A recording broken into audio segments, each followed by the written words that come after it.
एक क्वेश्चन है जो मेरे से ऑलमोस्ट मेरे हर सेशन में कोई ना कोई जरूर पूछता है, तो मैंने सोचा कि आज इस क्वेश्चन की डेप्थ में हम चलेंगे मिल करके, यानी कि आप जो मुझे अभी वीडियो में देख रहे हैं और मैं, हम लोग मिल करके इस क्वेश्चन की डेप्थ में चलेंगे और डीपली समझने की कोशिश करेंगे कि इस क्वेश्चन का क्या आंसर है। वो क्वेश्चन है कि हमेशा मोटिवेटेड कैसे रहे। तो इससे पहले कि इस क्वेश्चन की हम डेप्थ में चले, मैं आपको बताना चाहूंगा एक ऐसी स्टडी के बारे में जो बहुत ही इंटरेस्टिंग है। वो हुई थी कोलंबिया यूनिवर्सिटी में 1998 में। एक प्रोफेसर ने स्टडी को किया जिसमें कि बहुत सारे बच्चे थे जो कि सारे 5th स्टैंडर्ड के थे और उनको पजल्स थी बहुत तरह तरह की सॉल्व करने के लिए। उसमें से कुछ पजल्स बहुत ही मुश्किल थी, कुछ बहुत ही आसान थी। उसके बाद में जब उन बच्चों ने उन पजल्स को सॉल्व किया तो उसके बाद में सभी बच्चों को एक ही बात कही गई कि आपने बहुत अच्छा किया। बस यहां पर एक छोटा सा फर्क था। आधे बच्चों को उन्होंने कहा कि आपने इतना एक्स्ट्राऑर्डिनरी इसलिए परफॉर्म किया क्योंकि आप बहुत ही ज्यादा इंटेलिजेंट हो, और बाकी के जो आधे बच्चे थे उनको कहा गया कि आपने जो इतना एक्स्ट्राऑर्डिनरी परफॉर्म किया उसकी वजह थी आपका हार्ड वर्क। फिर उसके बाद में दोबारा से इन सब बच्चों को कुछ पजल्स दी गई सॉल्व करने के लिए, जिसमें से कुछ बहुत ही आसान थी और कुछ बहुत ही मुश्किल थी। अब यहां पर कुछ बहुत इंटरेस्टिंग निकल करके आया जो किसी ने एक्सपेक्ट भी नहीं किया था। वो बच्चे जिनको कहा गया था कि आप बहुत इंटेलिजेंट हो, बहुत स्मार्ट हो, उनको जब वो पजल्स मिली तो उन्होंने क्या किया, जो मुश्किल पजल्स थी उसको छोड़ दिया, आसान पजल्स के ऊपर काम करना शुरू किया, और उसमें भी कुछ देर बाद ही वो बच्चे बोर हो गए। दूसरी तरफ से वो बच्चे जिनको कहा गया था कि आपने इतना एक्स्ट्राऑर्डिनरी परफॉर्म इसलिए किया क्योंकि आपने हार्डवर्क किया, उन्होंने सिर्फ आसान पजल्स को अटेम्प्ट नहीं किया बल्कि मुश्किल से मुश्किल पजल्स को भी अटेम्प्ट किया और सॉल्व किया। फिर उसके बाद में जब ये पूरी स्टडी कंप्लीट हुई तो उन बच्चों से पूछा गया कि किसको ज्यादा मजा आया इसको करने में। तो वो बच्चे जिनको कहा गया था कि आप बहुत इंटेलिजेंट हो, उनको मजा नहीं आया, यानी कि वो मोटिवेटेड नहीं थे।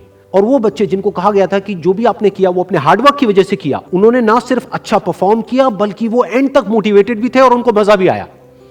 अब ये स्टडी जिसके बारे में मैंने अभी आप लोगों को बताया, ये इतनी इंटरेस्टिंग इसलिए है क्योंकि ये जिस तरीके से हम सोचते हैं हमारे थॉट पैटर्न को चैलेंज करती है। हम क्या सोचते हैं कि अगर हम पेरेंट्स हैं या हम टीचर्स हैं और अपने बच्चों को हम बोलेंगे कि आप बहुत इंटेलिजेंट हो, आप बहुत स्मार्ट हो, तो वो अच्छा परफॉर्म करेंगे। लेकिन इस स्टडी में एग्जैक्ट उसका ऑपोजिट निकल करके आया है। तो इस स्टडी में जो फैक्ट्स रिवील हुए उसको समझने के लिए हमको एक कॉन्सेप्ट को समझना पड़ेगा, जिस कॉन्सेप्ट को कहा जाता है लोकस ऑफ कंट्रोल। हुआ क्या कि जिन बच्चों को कहा गया कि आप बहुत ही स्मार्ट हो, बहुत ही इंटेलिजेंट हो, उनका जो लोकस ऑफ कंट्रोल था वो उनके अंदर नहीं था, उनके बाहर था। लोकस का मतलब है सेंटर ऑफ कंट्रोल, मतलब कि अगर वो स्मार्ट है, अगर वो इंटेलिजेंट है, तो इसमें उनका खुद का कोई रोल नहीं है, वो उनके कंट्रोल से बाहर है। दूसरी तरफ से जिन बच्चों को कहा गया कि जो भी आपने अचीव किया वो अपने हार्डवर्क की वजह से अचीव किया, उनका जो लोकस ऑफ कंट्रोल था वो उनके अंदर था, यानी कि हार्डवर्क पूरी तरह से उनके खुद के हाथ में था कि अब उनके ऊपर है कि वो कितना हार्डवर्क करते हैं।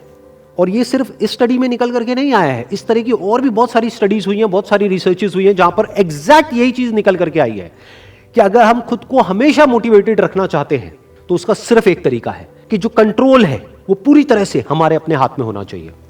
तो अब समझने की कोशिश करते हैं कि ऐसा क्या होता है कि जो कंट्रोल है वो हमारे हाथ से चला जाता है, और ऐसा क्या होता है जब कंट्रोल हमारे हाथ में आ जाता है। जब भी हम एक्सटर्नल फैक्टर्स की बात करते हैं कि मैं ये नहीं कर पा रहा इस वजह से, उस वजह से, उस वजह से, जो कि मेरे कंट्रोल से बाहर है, तो हमारे हाथ से कंट्रोल चला जाता है। लेकिन जब हम बात करते हैं कि हम एग्जैक्टली क्या कर सकते हैं, जब हम अपनी कैपेबिलिटीज के बारे में बात करते हैं, तब कंट्रोल पूरी तरह से हमारे हाथ में आ जाता है। जब हमारा फोकस उन रीजंस पे नहीं होता है जिनकी वजह से हम वो नहीं कर सकते हैं जो हम करना चाहते हैं, बल्कि उस जगह पर होता है कि जिस वजह से हम वो कर सकते हैं जो हम करना चाहते हैं, तब हम अंदर से मोटिवेटेड होते हैं।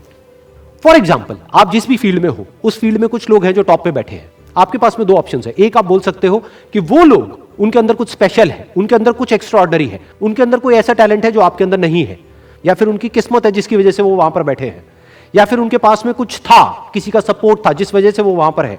अगर इसमें से ऐसा आपने कुछ भी बोला तो आप फंस गए। अब आप मोटिवेटेड नहीं रह सकते उस काम को करने के लिए जो आप काम कर रहे हो, क्योंकि अब कंट्रोल आपके हाथ से बाहर है। क्योंकि अब अगर आपके पास में वो है ही नहीं जो उनके पास में है, तो अब आप वो कैसे बन सकते हो जो कि वो बन चुके हैं।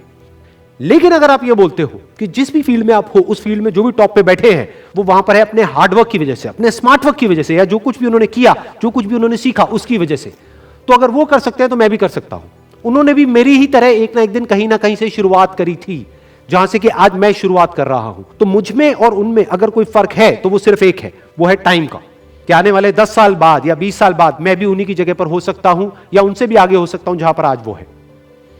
तो अब कंट्रोल पूरी तरह से आपके हाथ में है। तो हमारे पास में हमेशा ये दो ऑप्शंस होते हैं, एक कि हम कंट्रोल को अपने हाथ से छोड़ दें, और दूसरा कि कंट्रोल हम पूरी तरीके से अपने हाथ में ले लें। एक के कंट्रोल हमारा बाहर हो, एक है कंट्रोल हमारा अंदर हो। तो इस बात को हमेशा याद रखना कि आपका कंट्रोल कहीं बाहर नहीं होना चाहिए, आपके अपने ही अंदर होना चाहिए।